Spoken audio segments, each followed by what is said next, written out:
Well, I'm not sure what I just watched. Miraculous, crazy game, and the New York Jets get their first win of the Aaron Glenn era. So at least it won't be winless.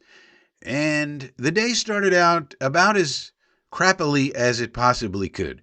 We learned early in the day that New York Jets legendary center Nick Mangold had suddenly passed away. And I think that hit the football world and the Jet world and the Ohio State world and every world because he was also a great human being in addition to being a great football player pretty hard. You never heard anybody say a bad thing about Nick Mangold. He suddenly passes away. So everybody's pretty sad about that.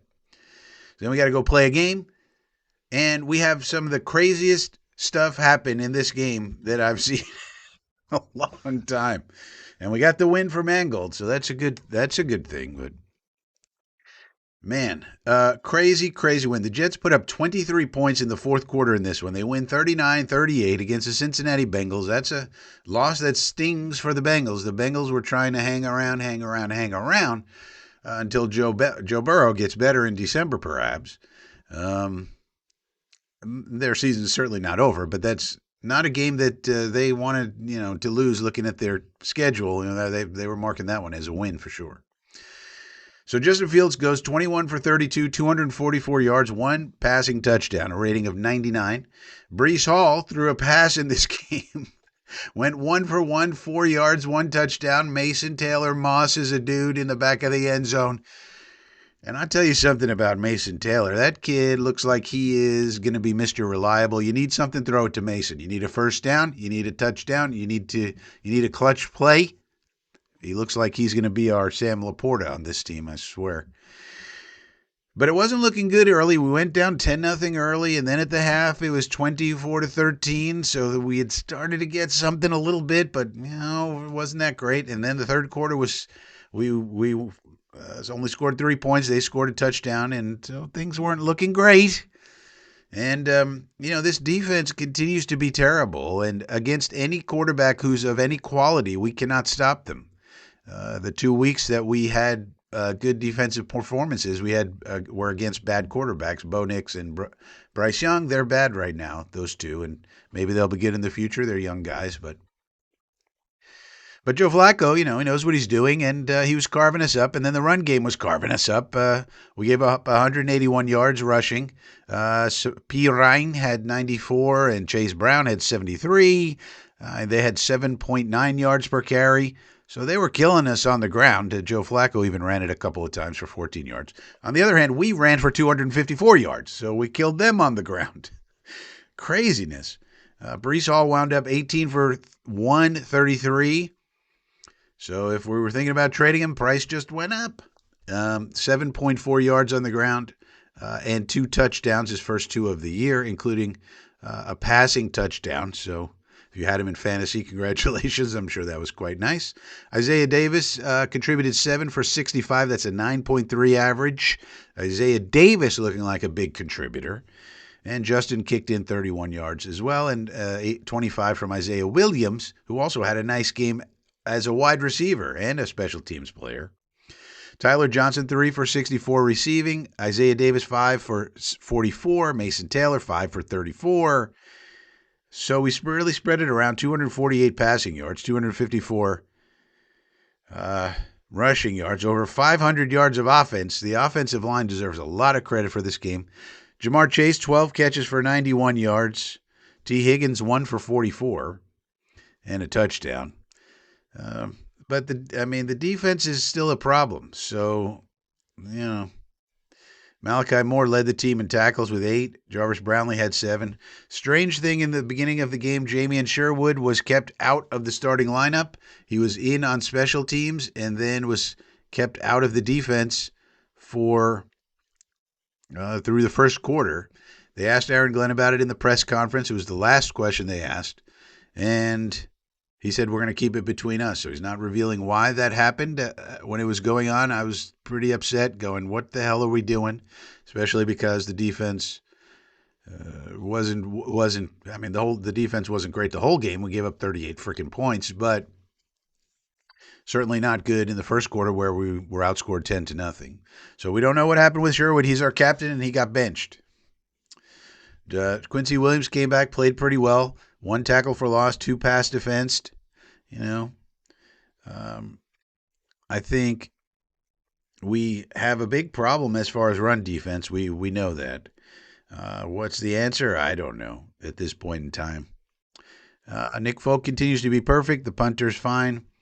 But I guess you just have to say, look, let's hope that this offensive line, that becomes the normal, that kind of a performance.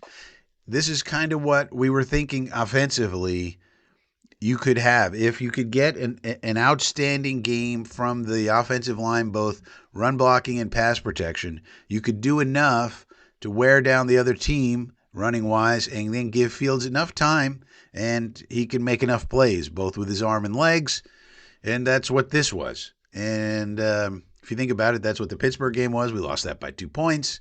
And other games, the O-line was not as good. And one thing that happened during the game, Trey Hendrickson went out, and John Simpson basically pancaked him. He goes down injured, goes into the fetal position almost, and Simpson's like trying to help him up. I thought that was pretty funny. But legal play, he just blocked him to the ground, and unfortunately Hendrickson got hurt. We don't want to see anybody get hurt. But that could be a problem for the Bengals going forward. Their defense is already bad, and now looks like they probably won't have Hendrickson. He's got a hip problem, and that certainly didn't get any better today. But we go into the bye with a win, and I think this is an important win for many different factors. We needed some hope. Both Jet fans and I think the players needed some hope that this regime wasn't clueless.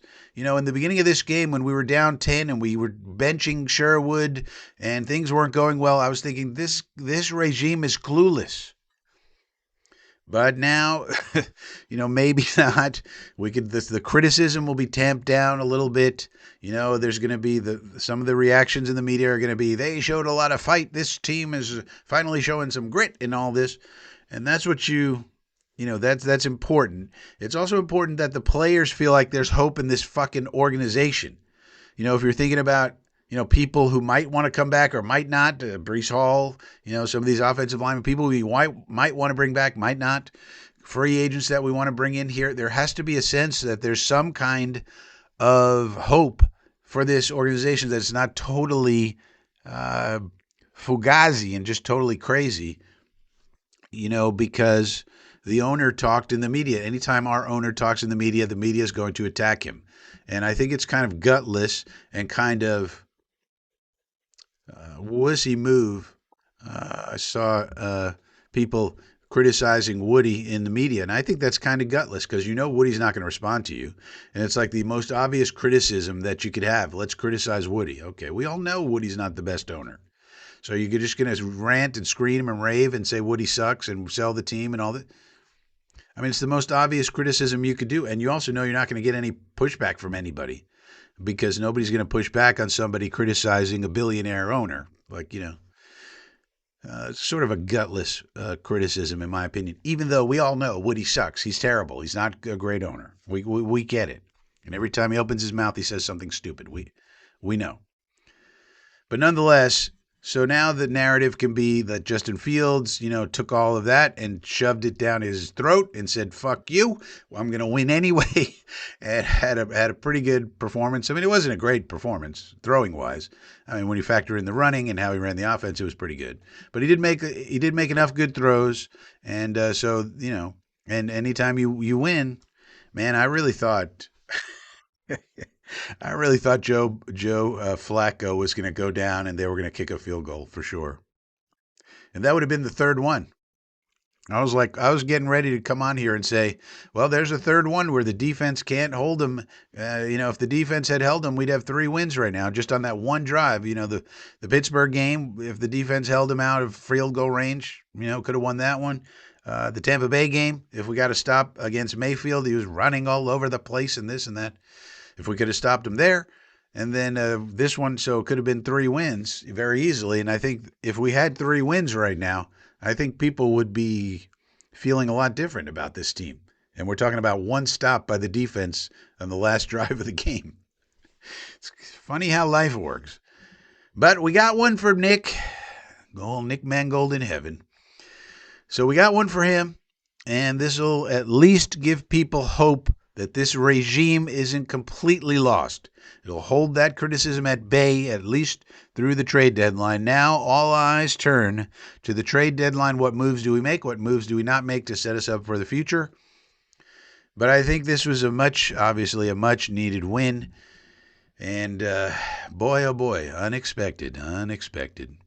Anyway, that's my rapid reaction. Let me know what you think about all this in the comment section down below, and I will see you next time.